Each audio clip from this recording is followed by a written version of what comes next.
Hello friends आम YouTube channel शिक्षा प्रयास को आपको स्वागत।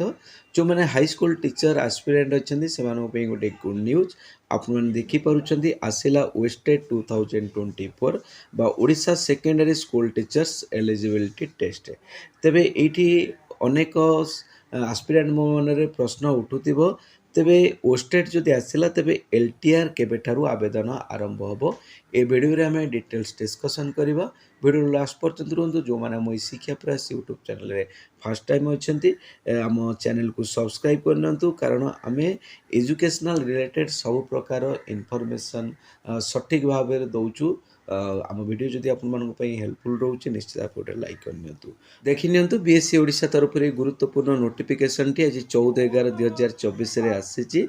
जो ना मैंने एलिजिबल कैंडिडेट अच्छा से मैंने ऑनलाइन अप्लाई करि पारिबे। तार वेबसाइट रोचे bscodisha.ac.in। आपन 24/7 अप्लाई करि पारिबे। तबे अप्लाई आपण माने केबेठु करिवे ना 19/11/2024 रु 1 डिसेंबर 2024 11:59 पर्यंत अप्लाई करि पारिबे।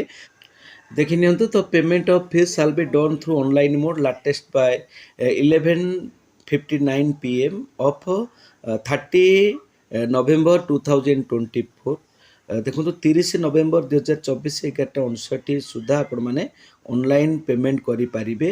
Candidates deposited fee on 30/11/2024 shall be allowed to submit the form online by 1/12/2024 11:59 PM। आपण माने 30/11/2024 सुधा आपण माने पेमेंट कर सारा पर आपण माने 1/12/2024 11:59 सुधा आपण माने फॉर्म सबमिट करि पारिबे। तापर देखि नियंतु the step by step instruction for online registration guideline containing applicability eligibility and qualified criteria of the candidate syllabus and its structure and format for continuing card certificate are available in the website bscodisha.ac.in। तेणु आपण मानकर जहाँ भी applicability रहिबो eligibility रहिबो qualifying criteria रहिबो सब किसी bscodisha.ac.in वेबसाइट रे आपण मानकर ऑनलाइन फॉर्म अप्लाई करने पूर्व आसब। जहाँ पूर्व थिला से ही सब एलिजिबिलिटी रहिबो, कोनसी परिवर्तन हेबो नहीं। Under no circumstances the last date for submission application form shall be extended. तेणु ये क्लीयरली कह जाउछि लास्ट डेट आउ बढ़िबो नहीं, बहुत कम दिन अच्छी। तेणु ता भितर आपण माने अप्लाई करिनेबे। जदि आपण माने फॉल्स किंबा फेक कैंडिडेचर बा रिजल्ट ए सब फर्निश करूछंती ताले सब कैंसल हो जियो बोली रूल आधार ये कहुई।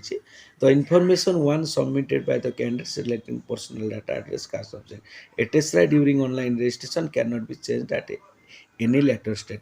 तेणु आपण मानकर जहाँ भी सब्जेक्ट रोचे आपण मानकर एड्रेस जहाँ रोचे तो सहित पर्सनल डाटा जहाँ अच्छी आपण माने अप्लाई समय रे परफेक्टली दियंतु, कारण परवर्ती समय रे से आउ चेंज करा जाई परिबो नाही। तेणु आकु ध्यान दे आपण माने अप्लाई करिवे। तो ता परवर्ती इंपोर्टेंट कथा आपण मानकर एलटीआर केबे आसीबो। देखो एलटीआर आवेदन होबार थिला किंतु कैंसिल हो जाइछि। ए पर्यंत नोटिफिकेशन आसीनी, वेस्टेड आसी गला। आपण माने नेक्स्ट वीक आपण मानकर एलटीआर आवेदन पई नोटिफिकेशन आसीबो एवं आपण माने अप्लाई करि पारिबे। कारण जहाँ भी प्रक्रिया रोची खूब शीघ्र आपण मानकर जुलाई सुधा कंप्लीट होबार अच्छी। तेणु आपण मानकर नेक्स्ट वीक बहुत आशा आपण मानकर नोटिफिकेशन आसी जिवो जहाँ मो पाखरे न्यूज अच्छी। तेणु आम चैनल सहित जोड़ी रुहतु। से वेस्टेड हो बा एलटीआर संपर्कित लाटेस्ट न्यूज सहित आपण प्रिपरेशन आम शिक्षा प्रयास यूट्यूब चैनल आपण मान सब सहयोग कर। तेणु आपण जदि आम चैनल रे नुआ अच्छी आम चैनल को सब्सक्राइब करनी। जदि वीडियो आपण हेल्पफुल रोचे गोटे लाइक करनी। रोचे आपण बहुत बहुत धन्यवाद। से जान।